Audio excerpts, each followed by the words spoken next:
मैं कमलेश मौर्य, सहायक प्राध्यापक, विधि के विद्यार्थियों एवं सामान्य जनों द्वारा विधि की जानकारी रखना आवश्यक है। इसी संदर्भ में general knowledge of law under Indian constitutional law पर एक व्याख्यान प्रस्तुत है। तो जानिए एलएलबी और वकील की परिभाषा क्या है और क्या अंतर है। लॉयर, एडवोकेट, बैरिस्टर, सरकारी वकील, pleader, advocate general, attorney general और सॉलिसिटर जनरल में। सबसे पहले difference between lawyer and barrister इत्यादि। अक्सर लॉयर, एडवोकेट इत्यादि एलएलबी को बैचलर ऑफ लेजिस्लेटिव लॉ कहते हैं, अर्थात लॉ में स्नातक। ये लैटिन भाषा का शब्द है जिसे लेगम वैकेलेरियस कहते हैं। इसका अंग्रेजी में मतलब बैचलर ऑफ लेजिस्लेटिव लॉ। इसका ये अनुवाद इंग्लैंड में हुआ था। नेक्स्ट है लॉयर कौन होता है। लॉयर वह व्यक्ति होता है जिसके पास लॉ की डिग्री होती है, यानी विधि स्नातक, कानून का जानकार। जिसने एलएलबी की डिग्री ले ली हो वह लॉयर बन जाता है। उसके पास कोर्ट में केस को लड़ने की अनुमति नहीं होती, लेकिन जैसे ही उसको bar council of India BCI से परीक्षा पास करके एक लाइसेंस के रूप में कोर्ट में केस लड़ने की अनुमति मिलती है, वो एडवोकेट बन जाता है। ये लाइसेंस की फीस उसे साल दर साल पे करनी होती है, जिससे कि उसका लाइसेंस नवीनीकरण होता रहता है।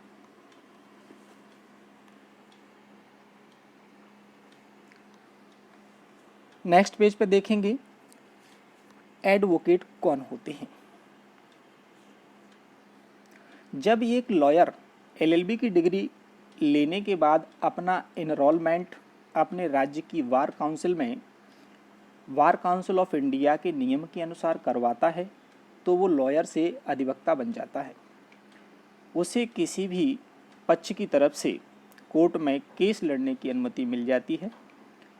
वो वकालतनामा के द्वारा पूरे भारत देश में कहीं भी केस लड़ सकता है।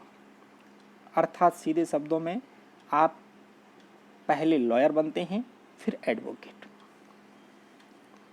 वैसे एडवोकेट इंग्लिश में एक वर्ब भी है जिसका अर्थ है पक्ष लेना। एडवोकेट यानी कि अधिवक्ता, अभिभाषक यानी वो जो कानून के क्षेत्र में प्रशिक्षित होता है और कानूनी मामलों पर सलाह और सहायता प्रदान करता है।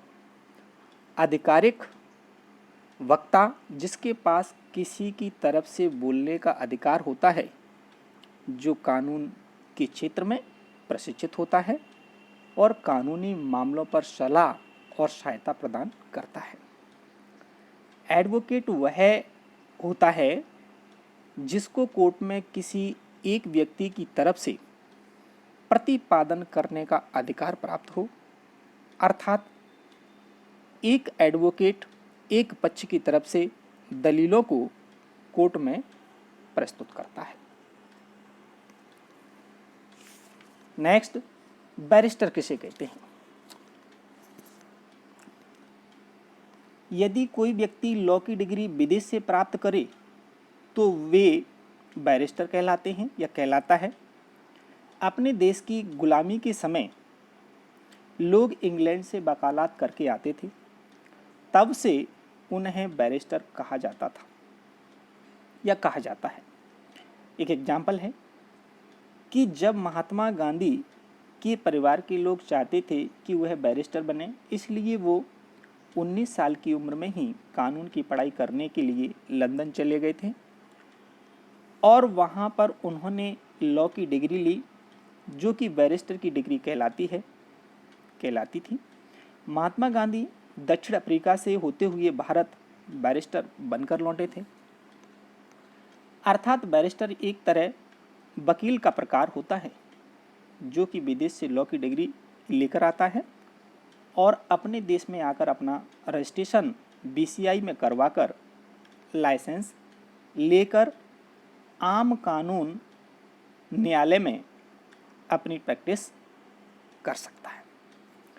नेक्स्ट है, पब्लिक प्रोसिक्यूटर किसे कहते हैं?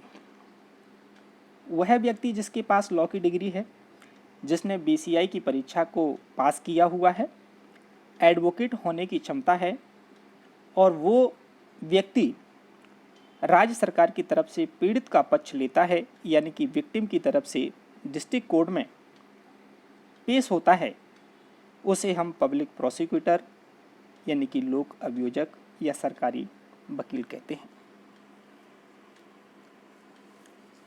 सीआरपीसी की धारा 24 में लोक अभियोजक के बारे में बताया गया है। लोक अभियोजक ऐसा व्यक्ति है जिसे आपराधिक मामलों में राज्य की ओर से मामलों का प्रतिनिधित्व करने के लिए केंद्र सरकार या राज्य सरकार द्वारा सीआरपीसी के प्रावधानों के तहत नियुक्त किया जाता है। लोक अभियोजक की मुख्य भूमिका जनता के हित में न्याय दिलाना होता है। सरकारी अभियोजक का काम तब शुरू होता है जब पुलिस ने अपनी जांच यानी कि इन्वेस्टिगेशन समाप्त कर कोर्ट में आरोपी के खिलाफ चार्जशीट दायर की हो। सरकारी वकील से अपेक्षा की जाती है कि वह निष्पक्ष रूप से कार्य करे और मामले के सभी तथ्यों, दस्तावेजों और साक्ष्य को प्रस्तुत करे ताकि सही निर्णय पर पहुंचने में अदालत की सहायता की जा सके। नेक्स्ट है, प्लीडर किसे कहते हैं? जब कोई एडवोकेट प्राइवेट पक्ष की तरफ से कोर्ट में केस करता है तो प्लीडर कहलाता है। प्लीडर दरअसल वह व्यक्ति होता है जो अपने मुवक्किल की ओर से कानून की अदालत में याचिका दायर करता है और उसकी पैरवी करता है। सीपीसी 1908 में धारा 2 की उपधारा 7 के तहत एक सरकारी याचिकाकर्ता भी बनता है, जो राज्य सरकार द्वारा सीपीसी के अनुसार सभी सरकारी कार्यों के लिए नियुक्त किया जाता है। यानी सरकार के निर्देशों के तहत कार्य करने वाला कोई भी अभिवचन करता है तो वो प्लीडर कहलाता है। नेक्स्ट है, एडवोकेट जनरल किसे कहते हैं? ऐसा व्यक्ति जिसके पास लॉ की डिग्री है, जिसके पास एडवोकेट होने की क्षमता है और अगर वह राज्य सरकार की तरफ से अपना पक्ष रखने के लिए हाई कोर्ट में आता है तो उसे एडवोकेट जनरल कहा जाता है। भारत में एक एडवोकेट जनरल एक राज्य सरकार का कानूनी सलाहकार भी होता है। इस पद को भारत के संविधान द्वारा बनाया गया है। ये एडवोकेट जनरल राज्य के पाल द्वारा अर्थात गवर्नर द्वारा नियुक्त किया जाता है। इन्हें कुछ निश्चित समय के लिए ही नियुक्त किया जाता है तथा इन्हें कोई भी सरकारी नौकरी वाली सुविधा नहीं दी जाती। नेक्स्ट है, अटॉर्नी जनरल किसे कहते हैं?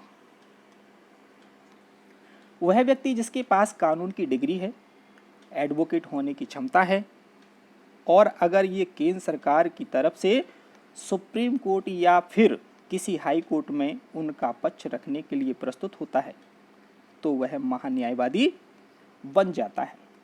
संविधान के अनुच्छेद 76 के अंतर्गत या तहत भारत के महान्यायवादी पद की व्यवस्था की गई है। वह देश का सर्वोच्च कानून अधिकारी होता है। इनकी नियुक्ति राष्ट्रपति द्वारा होती है। उसमें उन योग्यताओं का होना आवश्यक है जो उच्चतम न्यायालय के किसी न्यायाधीश की नियुक्ति के लिए होती है। अर्थात उसके लिए आवश्यक है कि वह भारत का नागरिक हो, उसे हाईकोर्ट के न्यायाधीश के रूप में काम करने का 5 वर्षों का अनुभव हो या किसी हाईकोर्ट में वकालत का 10 वर्षों का अनुभव हो या राष्ट्रपति के मत अनुसार वह न्यायिक मामलों का योग्य व्यक्ति हो। महान्यायवादी के कार्यकाल को संविधान द्वारा निश्चित नहीं किया गया है। इसके अलावा संविधान में उसको हटाने को लेकर भी कोई मूल व्यवस्था नहीं दी गई है। इन्हें कुछ निश्चित समय के लिए ही नियुक्त किया जाता है। सरकार चाहे तो इनको सर्विस के बीच में हटा भी सकती है तथा इन्हें कोई भी सरकारी नौकरी वाली सुविधा नहीं दी जाती है। नेक्स्ट है, सॉलिसिटर जनरल किसे कहते हैं? जिसके पास लॉ की डिग्री है, एडवोकेट होने की क्षमता है और अटॉर्नी जनरल का असिस्टेंट बन जाता है तो उसे सॉलिसिटर जनरल कहा जाता है। वह देश का दूसरा कानूनी अधिकारी होता है जो अटॉर्नी जनरल की सहायता करता है और सॉलिसिटर जनरल को 4 अतिरिक्त सॉलिसिटर जनरल द्वारा सहायता प्रदान की जाती है। भारत में अटॉर्नी जनरल की तरह सॉलिसिटर जनरल और विधि अधिकारियों नियम और शर्तें नियम 1972 के संदर्भ में भारत में सॉलिसिटर जनरल सरकार को सलाह देते हैं और उनकी ओर से पेश होते हैं। हालांकि अटॉर्नी जनरल के पद के विपरीत, जो कि भारत के संविधान के अनुच्छेद 76 के तहत एक संवैधानिक पद है, सॉलिसिटर जनरल और अतिरिक्त सॉलिसिटर जनरल के पद केवल वैधानिक हैं। अपॉइंटमेंट कैबिनेट समिति सॉलिसिटर जनरल की नियुक्ति करती है। इन्हें कुछ निश्चित समय के लिए ही नियुक्त किया जाता है। सरकार चाहे तो इनको सर्विस के बीच में हटा भी सकती है। तो ये विधि की संक्षिप्त जानकारी रही। यह जानकारी परिपूर्ण नहीं है, इसके लिए विस्तृत भारतीय संविधान के अंतर्गत जाना जा सकता है। इसी के साथ में ये लेक्चर समाप्त हुआ। धन्यवाद। विशेष जानकारी के लिए आप भारतीय संविधान का अवलोकन कर सकते हैं। बहुत बहुत धन्यवाद।